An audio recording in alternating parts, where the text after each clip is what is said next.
বাড়ি ফিরে একদমই কোনো কাজে মন বসছে না। সারাদিন ওর কথা মনে পড়ছে। বাবা মাকে ওর ব্যাপারে বলবো না বুঝতেই পারছি না। ওদিকে কলিং বেলের আওয়াজ শুনে দরজা খুলেই একটা নিতা। নিতা আমাকে জড়িয়ে ধরে বলে, হে রাজ বেবি, এতদিন কোথায় ছিলে? না ফোন না মেসেজ। আমি নিতাকে দূরে সরিয়ে বিরক্ত হয়ে বললাম, একটু বাইরে গিয়েছিলাম ঘুরতে। নিতা বলল, আচ্ছা, একটা কলও তো করতে পারতে নাকি? জানো আমার কত দুশ্চিন্তা হয় তোমাকে নিয়ে। আমি বললাম, সরি, একটু বিরক্ত হয়ে।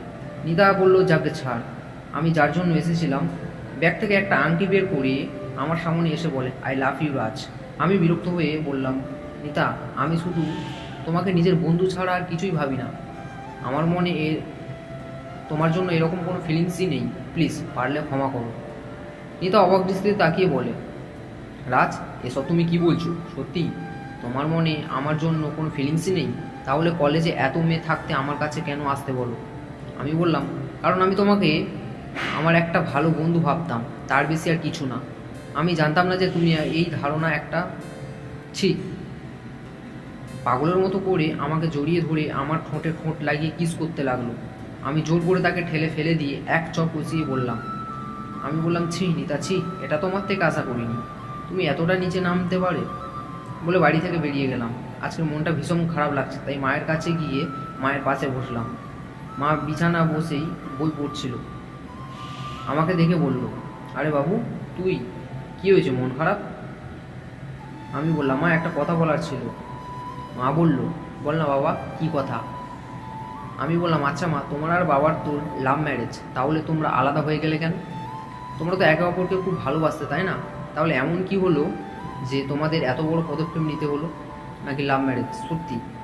মা বলল, দেখ বাবা, তোর প্রশ্নটা আমি এড়িয়ে যেতে পারবো, কিন্তু তোর মনে যে ধারণা সৃষ্টি হয়েছে সেটা কোনোদিন শেষ হবে না। লাভ ম্যারেজ সত্যিই খারাপ এমনটা নয়। যখন দুজন ভালোবাসার মানুষ একে অপরের ভালোবাসে, আসুক, নিজের ভালোবাসাকে পেতে সব কিছু করতে পারে। কিন্তু বিয়ের পর এসব কথা আর কেউ মনেই করতে চায় না। যখন তারা সমস্ত বাধা পেরিয়ে একে অপরের সঙ্গে দেখা করতে আসে, তখন ফিলিংসটা আলাদা থাকে। এই দেখ না, তোর বাবা আর আমি যখন একে অপরের সাথে দেখা করতে পারতাম না, আমাদের মন ছটফট করতো। কিন্তু এখন বিয়ে হয়ে যাওয়ার পর শুধু কাজ আর কাজের মধ্যে ব্যস্ত থেকেছি, একে অপরের সাথে সময় কাটানোর কথা ভাবিনি। কারণ আমরা জানতাম না যে, যাই হোক, আমাদের বিয়ে হয়ে গেছে, আর কেউ আমাদের পথের বাধা হয়ে দাঁড়াবে না। এসব নানান কারণে প্রতিদিন ঝগড়া, রাগারাগি আর সহ না করতে পেরে আলাদা হয়ে গেলাম দুজনে। আমি মনে মনে ভাবলাম, মা সত্যি বাবাকে খুব মিস করে এখনও। আর বাবাও। কেউ ঠিকই বলেছিল, দূরে থাকলে ভালোবাসার প্রতি সত্যি বাড়ে, যেমন আমার ঝর্ণার প্রতি। মা বলল, কী রে, কী ভাবছিস এত? আমি একটু অপ্রস্তুতের সঙ্গে বললাম, আচ্ছা মা, আমি যদি বলি আমি একজনকে ভালোবাসি, তাহলে তুমি কি তাকে মেনে নেবে?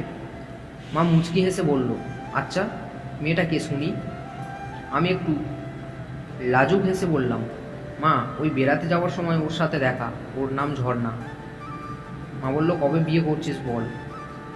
আমি একটু উৎসাহিত হয়ে বললাম, মা সত্যি তোমার এতে কোনো আপত্তি নেই? মায়ের ওপর শ্রদ্ধা আরও অনেক বেড়ে গেল আমার। মেয়েটি কই, কেমন দেখতে, কোন কাস্ট, এর জিজ্ঞাসা না করেই মা বলে, কী রে, আমি যাব নাকি বিয়ের কথা বলতে, না তুই নিজেই? আমি মাকে জড়িয়ে ধরে বললাম, সত্যি মা, তোমার মতো কেউ হয় না।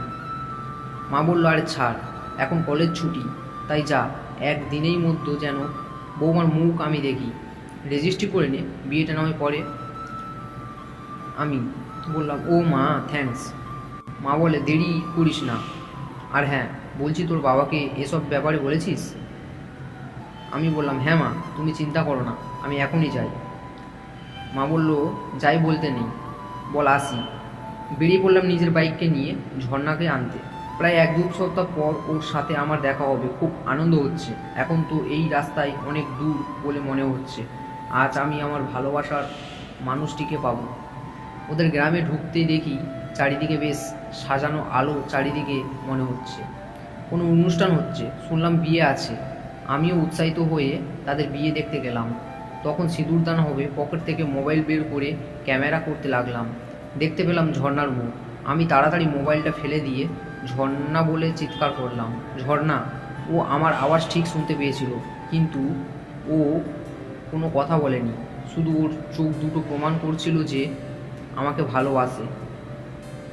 ওর দু চোখ বয়ে জল ঝরে পড়ছিল বাঁধ ভাঙা নদীর মতো, কিন্তু ও কিছুতে বলতে পারেনি।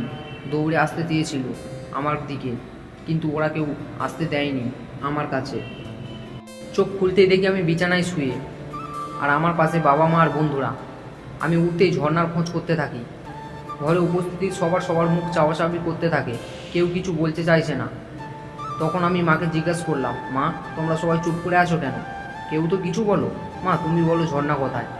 মা একটু ইতস্তত হয়ে বলে, ওর নাকি বিয়ে হয়ে গেছে।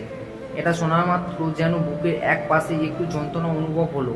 না না, এটা শারীরিক যন্ত্রণা নয়, এটা তীব্র মানসিক যন্ত্রণা, যেটা অনুভব করতে পারবে না। আমি কিছুতেই মেনে নিতে পারছিলাম না।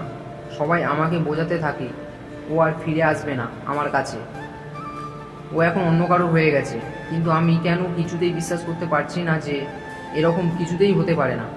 নিজেকে পাগল পাগল মনে হচ্ছিল চিৎকার করে কাঁদি, কিন্তু যন্ত্রণাটা এত গভীর ছিল যে আমি চাইলেও কাঁদতে পারিনি। মা আমাকে বোঝানোর চেষ্টা করছিল, কিন্তু আমি পারছি না বুঝতে, চাইছে না কিছু বুঝতে। তখন মা আমায় দিব্যি দিয়ে বলে আমি যেন ওকে ভুলে যাই আর বাড়ি ফিরে যাই। বাড়ি ফিরে এসে ওকে ভুলতে পারিনি আমি। তাই মা আমাকে বাকি পড়াশোনার জন্য মামার বাড়ি পাঠিয়ে দেয়, যেখানে 3 বছর থাকি। 3 বছর পর পড়াশোনা শেষ, আজ প্রায় 3 বছর পর বাড়ি ফিরছি। জানি না বাড়ির সবাই কেমন আছে, কি করছে। 3 বছর হয়ে গেল, তবুও ঝর্ণার সেই মায়াবিনী চোখ আজও ভুলতে পারিনি। জানি না কেমন আছে সে, এখন হয়তো অনেক পরিবর্তন হয়ে গেছে, আর হয়তো আমাকে মনেও নেই। আর মনে বা থাকবেই বা কেন? আমি তো ওকে ভালোবাসতাম, ও তো কোনোদিন আমাকে কিছু বলেনি। ওটা একতরফা ভালোবাসা ছিল আমার দিক থেকে। এসব কথা ভাবতে ভাবতে কখন যে পৌঁছালাম বাড়িতে বুঝতেই পারিনি। ড্রাইভার বলল তাই। গাড়ি থেকে নামতে দেখি বাবা মা একসাথে দরজার সামনে দাঁড়িয়ে। আমি দৌড়ে গিয়ে প্রণাম করে জড়িয়ে ধরলাম দুজনকে। তারপর বাবা মার সাথে ভেতরে গেলাম। কয়েকদিন পর মা বলে, বাবু, তোর তো পড়াশোনা শেষ আর চাকরিও নিশ্চয়ই হয়ে যাবে, এবার বিয়েটা করে নে। আমি খানিক চুপ করে বললাম, না মা, এসব বিয়েটি আমি করতে পারবো না, এটা আমার দ্বারা সম্ভব না। আর যেটা আমি পারবো না সেটা আমাকে করতে বলো না প্লিজ। মা বলে, একটা কথা বলতো আমায়, তুই কি ওই মেয়েটাকে এখনও ভুলতে পারিসনি? একটু ইতস্তত হয়ে বললাম, মা, থাক না এসব কথা। মা বলে উঠল, আমার চোখের দিকে তাকিয়ে বল যে তুই মেয়েটাকে ভালোবাসিস না। কী রে, কী হলো বল? পারলাম না, আমি মায়ের চোখের দিকে তাকাতে পারলাম না। মা বলে, বাবা, তুই আমাকে ভালোবাসিস তো? আমি বললাম, মা, আমি তোমাকে খুব ভালোবাসি। মা বলে, তাহলে আমার কথাটা রাখ বাবা, এই মায়ের শেষ ইচ্ছা ভেবে নে। মায়ের কথা ফেলতে পারলাম না। বিয়েতে রাজি হয়ে গেলাম। রীতিমতো বিয়ে সম্পূর্ণ হলো। শুভদৃষ্টি, সিঁদুরদান, মালাবদন, কোনো পর্বে আমি তার মুখ দেখিনি। আসলে আমি সত্যি এখনও ঝর্ণাকে ভুলতে পারিনি। তাকে দেখার পর আর অন্যকে দেখার ইচ্ছা চলে গেছে। আজ ফুলসজ্জা, জানি না আমি কি করব। মনে হচ্ছিল সব কিছু ছেড়ে পালাতে, কিন্তু পারিনি। ভেতরে ঢুকে বিরক্ত হয়ে দরজা বন্ধ করলাম। সমস্ত রাগ গিয়ে পড়ল দরজার ওপরে। দরজার বিকট শব্দে মেয়েটি যেন একটু চমকিত হয়ে উঠল। তারপর চেয়ারে বসে সিগারেট টান দিতে দিতে ভাবলাম, মেয়েটি তো কোনো দোষ করেনি, কেন আমি ওর ওপর রাগ দেখাচ্ছি? সমস্যা তো আমার আর ওর নয়, আমার জন্য ওকে কেন দুঃখ পোয়াতে হবে? নিজের মনকে মানানোর চেষ্টা করলাম। এসব কথা ভাবতে ভাবতে দেখি দুধের গ্লাসটা ও আমার দিকে এগিয়ে দেয়। আমি সিগারেটটা ফেলে নিয়ম রক্ষা করতে একটু খেয়ে ওকে ফিরিয়ে দিলাম। তারপর আমি ঝর্ণার ওই মায়াবী চোখটা ভুলে চোখ বন্ধ করে ওকে স্পর্শ করলাম। তারপর ওর ঠোঁটে ঠোঁট রাখতে গিয়েও পারলাম না। তারপর আমি উঠে দাঁড়িয়ে করে ওকে বললাম, আমায় ক্ষমা করে দিও, আমি পারবো না। বলতে গিয়ে গলায় আটকে গেল ওর কথা শুনে। ও বলে, দাদাবাবু। আমি ওর দিকে তাকিয়ে দেখি, আরে ওই তো আমার ঝর্ণা, আমার সেই প্রথম দেখা ভালোবাসা। একটু আশ্চর্য হয়ে গেলাম ওকে দেখে। তারপর আমি ওকে জড়িয়ে ধরলাম। নিজের চোখের জল আটকে রাখতে পারলাম না। এত বছরের কষ্ট এক নিমিষে হারিয়ে গেছে মেয়েটাকে দেখে। আমি উত্তেজিত হয়ে বললাম, কেন কেন তুমি একবার বলনি যে তুমি আমায় ভালোবাসো? জানো আমি কত কষ্ট পেয়েছি, আমি কিভাবে ছিলাম জানো? ও বলে, ওসব কথা মুখে বলা যায় না গো শহরে বাবু। আপনি আমার চোখ দেখে বুঝতে পারেননি আমার মুখের ভাষা। অনেক মান অভিমান ভাঙার পর আমি ঝর্ণাকে কোলে তুলে বিছানায় নিয়ে গেলাম। তারপর ওকে স্পর্শ করে ওর ঠোঁটে ঠোঁট রেখে চলে গেলাম ভালোবাসায় দুনিয়ায়। পরে জানতে পারলাম যে সেদিন ঝর্ণার বিয়ে ভেঙে গিয়েছিল, তাই সমাজের কাছে মুখ দেখানোর কোনো উপায় না পেয়ে ওর বাড়ির লোক মিথ্যা কথা বলে। আমার চলে যাওয়ার পর আমার মা আবার ঝর্ণাদের বাড়ি সব সত্যি জানতে পারে আর ওকে এখানে নিয়ে আসে বর্তমান দিন। আমি বললাম, ঝর্ণা কোথায় গেলে? বাবু কাঁদছে যে, কি করব? ঝর্ণা রান্নাঘর থেকে আওয়াজ এলো, হ্যাঁ তরকারিটা নামিয়ে নিয়ে আসছি। বাবা হয়ে গেলে এখনও ছেলেকে সামলাতে শিখলে না।